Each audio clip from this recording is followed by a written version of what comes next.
بسم اللہ الرحمن الرحیم۔ شروع اللہ کے نام سے جو بڑا مہربان نہایت رحم کرنے والا ہے۔ عزیز طلبہ، سپیریئر گروپ آف کالجز شعبہ اردو ڈیرہ غازی خان کی جانب سے میں آپ کو خوش آمدید کہتا ہوں۔ آج ہمارا موضوع سخن ہے سبق سفارش اور lecture number 2 second half page number 38۔ اس میں ہم تشریح کے حوالے سے پڑھ رہے تھے کہ سوال نمبر 3 جو ہے کس طرح سے ہوگا اور اس کو ہم نے کیسے حل کرنا ہے۔ سب سے پہلے حوالہ متن، سبق کا عنوان سفارش، مصنف کا نام احمد ندیم قاسمی، صنف ادب افسانہ، ماخوذ کتاب کپاس کا پھول۔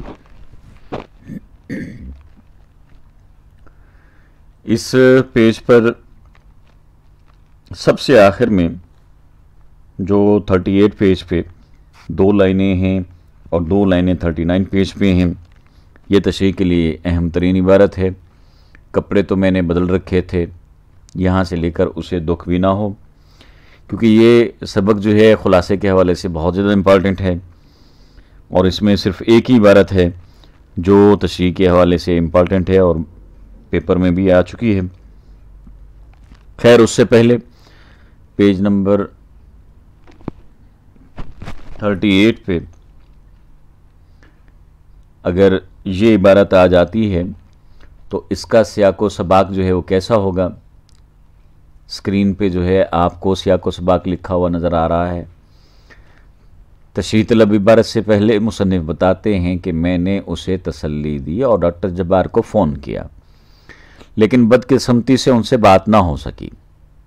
2-2.5 ہفتے کے بعد دروازے پہ دستک ہوئی تو نوکر نے فیقے کو آ کے بتاتا ہے کہ بابو جی بیٹھے ہیں، جس کی وجہ سے بابو جی نوکر سے ناراض ہوتا ہے کہ تم نے کیوں بتایا۔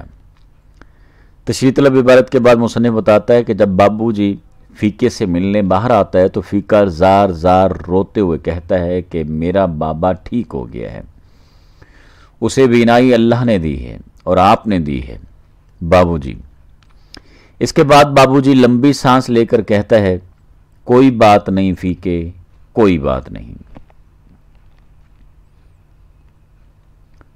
اب پیج نمبر 38 پہ ہم سٹارٹ کرتے ہیں۔